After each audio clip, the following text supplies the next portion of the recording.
कभी कभी इंसान की सबसे बड़ी गलती उसकी मजबूरी होती है, और जब एक माँ अपने बच्चे के लिए शैतान से सौदा करती है तो उसकी कीमत सिर्फ उसे नहीं बल्कि पूरे परिवार को चुकानी पड़ती है। आज हम बात करने वाले हैं इंडोनेशिया की एक हॉरर मूवी के बारे में जिसका नाम है सुमाला। कहानी शुरू होती है 1976 में। इंडोनेशिया के एक छोटे से गाँव में कुछ बच्चे शाम के वक्त खेतों में फुटबॉल खेल रहे थे। उनमें से एक लड़का अब्दी होता है। घर से निकलते वक्त उसके पिता उससे कहते हैं कि रात होने से पहले घर वापस लौट आना। अब्दी ये सब हंसी मजाक में ले जाता है। उसे लगता है कि हर रोज की तरह आज भी सब ठीक रहेगा। शुरू में सब बच्चे मजे से खेलते हैं। धीरे धीरे आसमान का रंग बदलने लगता है। कुछ बच्चे तुरंत घर की तरफ निकल जाते हैं, लेकिन अब्दी और उसका दोस्त नोयन सोचते हैं कि अभी थोड़ा वक्त और खेल लेते हैं। इसी बीच उनकी फुटबॉल जंगल की तरफ चली जाती है। अब्दी कहता है कि सुबह रोशनी में ढूंढ लेंगे, पर नोयन जिद करता है। दोनों घास के अंदर चले जाते हैं। जैसे जैसे वो आगे बढ़ते हैं चारों तरफ अजीब सा सन्नाटा छा जाता है और फिर उन्हें महसूस होता है कि वहाँ सिर्फ वो दोनों नहीं है। अचानक उनके सामने एक लड़की नजर आती है। उसके हाथ में उनकी फुटबॉल होती है। उसका चेहरा देखकर ही समझ आ जाता है कि वो आम इंसान नहीं है। वो धीरे से नोयन को अपनी तरफ बुलाती है, जैसे किसी ने उसके दिमाग पर कब्जा कर लिया हो। नोयन उसकी तरफ चला जाता है। अब्दी उसे रोकने की कोशिश करता है, लेकिन अगले ही पल उसके सामने इतना खौफनाक मंजर आता है कि उसके पैरों तले जमीन खिसक जाती है। लड़की एक बड़ा पत्थर उठाकर नोयन पर बार बार मारती है। नोयन वहीं मर जाता है। अब्दी जान बचाकर गांव की तरफ भागता है। अब्दी रोते हुए गांव को बताता है कि खेतों में एक अजीब लड़की ने नोयन को मार दिया है। गांव वाले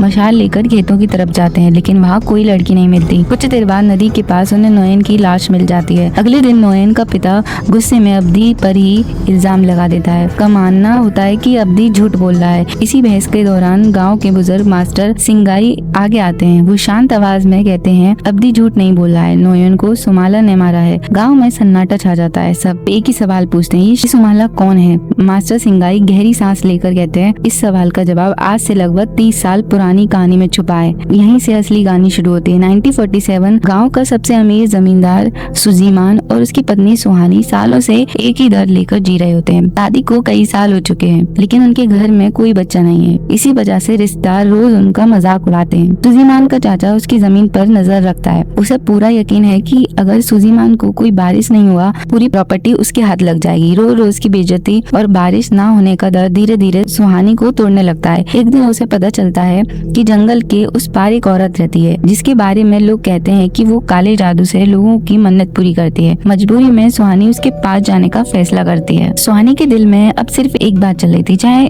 जो भी करना पड़े मुझे माँ बनना ही है। अगले दिन बिना किसी को बताए वो अपनी एक नौकरानी के साथ घने जंगल की तरफ चली जाती है। लंबी यात्रा के बाद दोनों एक सुनसान जगह पहुंच जाते हैं, जहाँ एक पुराना सा घर होता है। इसी घर में रहती है वो औरत जिसके बारे में गांव भर में अजीब कहानियां मशहूर हैं। नौकरानी बाहर ही रुक जाती है और सुहानी अकेली अंदर चली जाती है। घर के अंदर का माहौल देखकर ही उसकी धड़कनें तेज हो जाती हैं। हर तरफ अजीब चीजें, काले जादू का सामान और डरावने निशान बने होते हैं। वो औरत बिना कुछ पूछे ही सुहानी से कहती है तुम बच्चा मांगने आई हो? सुहानी हैरान हो जाती है। वो हाँ में सिर हिला देती है। तब वो औरत उससे साफ साफ बता देती है मैं तुम्हारी मदद कर सकती हूँ, लेकिन इसके लिए तुम्हें इंसान नहीं शैतान की मदद लेनी पड़ेगी। ये सुनते ही सुहानी घबरा जाती है, लेकिन उसके पास दूसरा कोई और रास्ता नहीं होता। वो इस शर्त को मान लेती है। तब वो औरत एक और बात बताती है तुम्हें एक नहीं 2 बेटियां मिलेंगी। एक बेटी तुम्हारी होगी और दूसरी शैतान की होगी। फिर वो असली शर्त बताती है दोनों बच्चियों के साथ 10 साल तक एक जैसा व्यवहार करना है तुम्हें, मतलब उनको एक जैसा प्यार देना है। और अगर किसी एक के साथ तुमने भेदभाव किया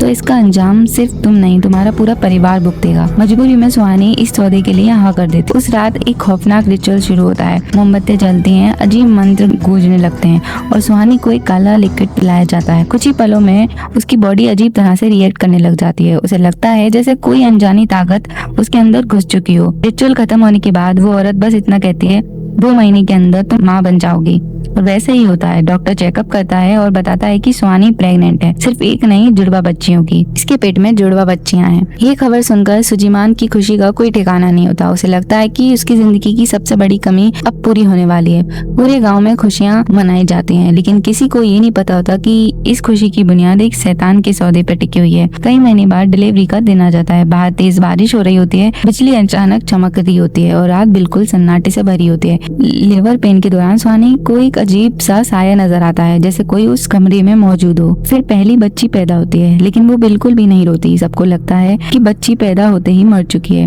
डॉक्टर उसे एक तरफ रख देता है।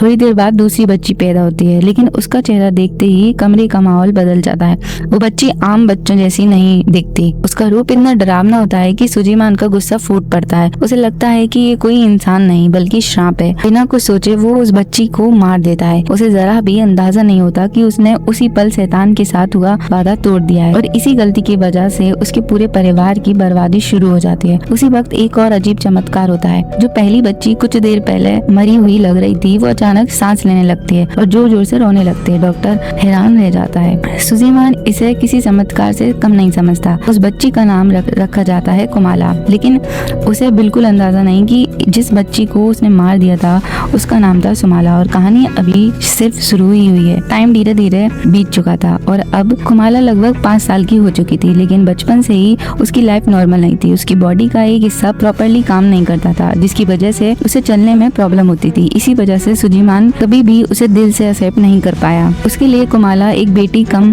और एक बोझ ज्यादा बन गई थी। और सबसे बुरी बात, जिस बच्ची को सबसे ज्यादा पेरेंट्स के प्यार की जरूरत थी, उसी को घर में सबसे कम प्यार मिल रहा था। सुहानी अपनी बेटी से प्यार तो करती थी, लेकिन हर बार अपने हस्बैंड के सामने चुप रह जाती थी। एक दिन कुमाला चुपके से घर से बाहर निकल जाती है। उसने कभी दूसरे बच्चों के साथ खेलना ही नहीं था, इसलिए वो दूर खड़ी बस उन्हें देखकर खुश हो रही थी। लेकिन गांव के बच्चे उसका मजाक उड़ाते हैं। कोई उसकी चाल देखकर हंसता है, कोई उसके चेहरे पर मिट्टी लगा देता है और कुछ बच्चे उस पर पत्थर तक फेंक देते हैं। बेचारी कुमाला सिर्फ रोती रहती है। सबसे ज्यादा दर्द इस बात का होता है कि थोड़ी दूर खड़े सुजीमान और सुहानी ये सब देख रहे होते हैं, लेकिन कोई भी अपनी बेटी को बचाने नहीं आता। उस दिन कुमाला के दिल में पहली बार अपने पेरेंट्स के लिए नफरत पैदा होने लगती है। घर लौटते ही सुजीमान का गुस्सा फूट पड़ता है। उसे लगता है कि कुमाला की वजह से पूरे गांव के सामने उसकी इंसल्ट हो रही है। सजा के तौर पर वो कुमाला को घर के पीछे बने जानवरों वाले शेड में बंद कर देता है, जो सिर्फ इतना चाहती थी कि कोई उसे प्यार करे। इस घर में अगर कोई कुमाला की फिक्र करता था तो वो थी आंटी। वो चुपके से उसके लिए खाना लाती थी, उसके घाव साफ करती थी और उसे अपनी बेटी की तरह ट्रीट करती थी। उसके बर्थडे पर भी उसे एक छोटी सी डॉल गिफ्ट करी थी और शायद जिंदगी में पहली बार कुमाला को लगता है कि कोई उससे भी प्यार करता है। उस रात सब कुछ बदल गया। उस रात कुमाला अपनी डॉल को गले लगाकर सोई रही थी कि तभी अलमीरा के अंदर से किसी की चलने की आवाज आती है। रूम का टेम्परेचर अचानक ठंडा हो जाता है। हवा अपने आप चलने लगती है। कुमाला डर के मारे उठकर बैठ जाती है और धीरे धीरे अलमीरा का दरवाजा खुद ब खुद खुलने लगता है। अंधेरे में से एक लड़की बाहर निकलती है। उसका चेहरा देखकर ही किसी की भी रूह कांप जाए, लेकिन उसकी आवाज बिल्कुल शांत होती है। वो कहती है, डर मत, मैं तुम्हें कुछ नहीं करूंगी। कुमाला कांपते हुए पूछती है, तुम कौन हो? लड़की हल्की सी मुस्कुराती है और कहती है, मैं तुम्हारी बहन हूँ, मेरा नाम सुमाला है। ये वही बच्ची थी जिसे पैदा होते ही सुजीमान ने मार दिया था। सुमाला कुमाला को बताती है कि वो कभी गई ही नहीं थी, वो हमेशा उसके आसपास थी। उसने हर वो दर्द देखा जो कुमाला ने इतने सालों से झेला था। कैसे उसके पेरेंट्स ने उसे इग्नोर किया, कैसे गांव वालों ने उसका मजाक बनाया और कैसे किसी ने भी उसकी फीलिंग्स नहीं समझी। फिर सुमाला धीरे से कहती है, अब तुम अकेली नहीं हो, मैं तुम्हारे साथ हूँ। जिसने भी तुम्हें दर्द दिया है, अब उसे उसकी सजा मिलेगी। ये सुनते ही कुमाला की आंखों में पहली बार उम्मीद नजर आती है, लेकिन उसे बिल्कुल भी अंदाजा नहीं होता कि उसकी ये उम्मीद पूरे गांव के लिए एक खौफनाक नाइटमेयर बनने वाली है। कुछ तो बदल चुका था। अगली सुबह सब लोग नोटिस करते हैं कि कुमाला पहले जैसी नहीं रही। जो लड़की ठीक से चल नहीं पाती थी, अब बिना किसी सपोर्ट के चल रही है। उसकी आंखों में भी एक अजीब सी चमक होती है। ये सब देखकर सुजीमान हैरान हो जाता है। उसे समझ नहीं आता कि अचानक उसकी बेटी के अंदर इतना बड़ा बदलाव कैसे आया, लेकिन सच ये था कि अब सिर्फ कुमाला नहीं चल रही थी, उसके साथ सुमाला भी लौट चुकी थी। कुमाला के अंदर बदलाव। अगले कुछ दिनों में कुमाला का बिहेवियर बिल्कुल बदल जाता है। एक दिन वो घर में पियानो बजाने लगती है। पियानो की आवाज सुनकर सुजीमान को गुस्सा आता है। सुजीमान गुस्से से उसके पास आता है। बिना कुछ सोचे वो कुमाला को जोर से थप्पड़ मार देता है, लेकिन इस बार कुमाला चुप नहीं रहती। उसके चेहरे पर एक अजीब सी मुस्कान आ जाती है। अगले ही पल वो एक तेज चीज उठाकर अपने ही फादर के हाथ पर वार कर देती है। सुजीमान डर से चिल्ला उठता है। उसे समझ ही नहीं आता कि उसकी कमजोर और डरी हुई बच्ची इतनी हिम्मत कहाँ से आ गई। इस इंसिडेंट के बाद सुजीमान और भी ज्यादा स्ट्रिक्ट हो जाता है। वो कुमाला को फिर से जानवरों वाले शेड में बंद कर देता है। उसके हाथ पैर और मजबूती से बांध दिए जाते हैं। लेकिन उस रात कुछ अलग होने वाला था।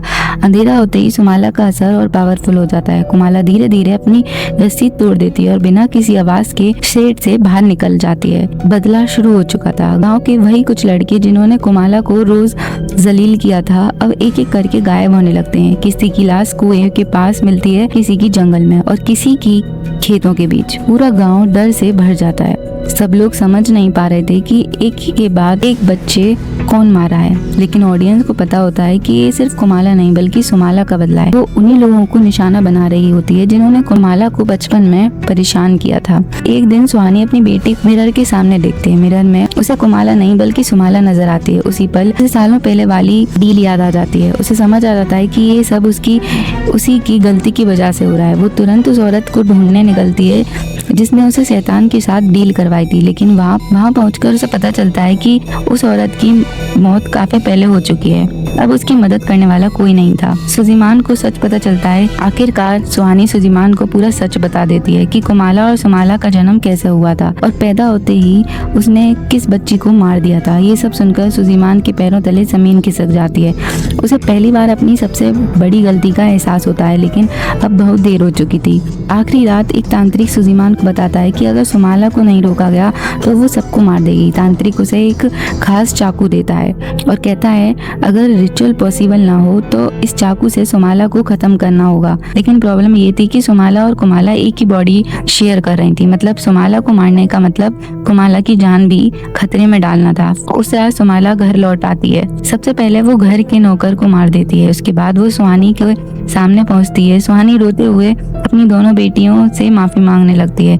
कुछ पल के लिए कुमाला अपनी माँ को माफ भी कर देती है, लेकिन सुमाला का गुस्सा अब भी खत्म नहीं हुआ था और वो सुहानी को भी मार देती है। थोड़ी देर बाद सुजीमान घर पहुंचता है। अपनी वाइफ और नौकर की लाश देखकर वो पूरी तरह टूट जाता है। अब उसे समझ आ चुका था कि असली मॉन्स्टर उसकी बेटी नहीं। सुजीमान सुमाला को रोकने की कोशिश करता है। एक वक्त ऐसा भी आता है जब वो तांत्रिक वाला चाकू उसके सीने में घुसा देता है। उसे लगता है सब कुछ खत्म हो गया, लेकिन सुमाला मुस्कुराती है और बताती है कि उसका दिल वहाँ नहीं है जहाँ सुजीमान ने वार किया है। ये सुनते ही सुजीमान के चेहरे का रंग उड़ जाता है। अगले ही पल सुमाला उस पर हमला कर देती है और बहुत ही दर्दनाक तरीके से उसकी मौत हो जाती है। अगली सुबह गांव वालों को सुजीमान की लाश खेतों में लटकती हुई मिलती है, बिल्कुल उसी तरह जैसे तभी उसने कुमाला को सजा दी थी, यानी बदला पूरा हो चुका था। स्टोरी फिर प्रेजेंट टाइम में लौट आती है। मास्टर सिंगाई गांव वालों को बताता है कि तब से लेकर आज तक गांव में एक रूल है, सूरज ढलने के बाद कोई बच्चा घर से बाहर नहीं निकलेगा, क्योंकि लोग मानते हैं सुमाला की आत्मा अब भी उस गांव के आसपास भटकती है। और इसलिए नियोन की मौत सिर्फ एक्सीडेंट नहीं थी, बल्कि सालों पुराने श्राप का एक और शिकार थी। ये मूवी सिर्फ एक हॉरर स्टोरी नहीं है, इसके अंदर एक इमोशनल मैसेज भी छुपा है। कभी कभी बच्चों को सबसे गहरा जख्म किसी भूत से नहीं बल्कि उनके अपने पेरेंट्स के भेदभाव से मिलता है। तो दोस्तों, ये थी मेरी एक्सप्लेनेशन। अगर आपको मेरी एक्सप्लेनेशन अच्छी लगी तो मेरी वीडियो को लाइक करें, चैनल को सब्सक्राइब करें एंड शेयर करें और प्लीज़ आप मुझको सपोर्ट करें।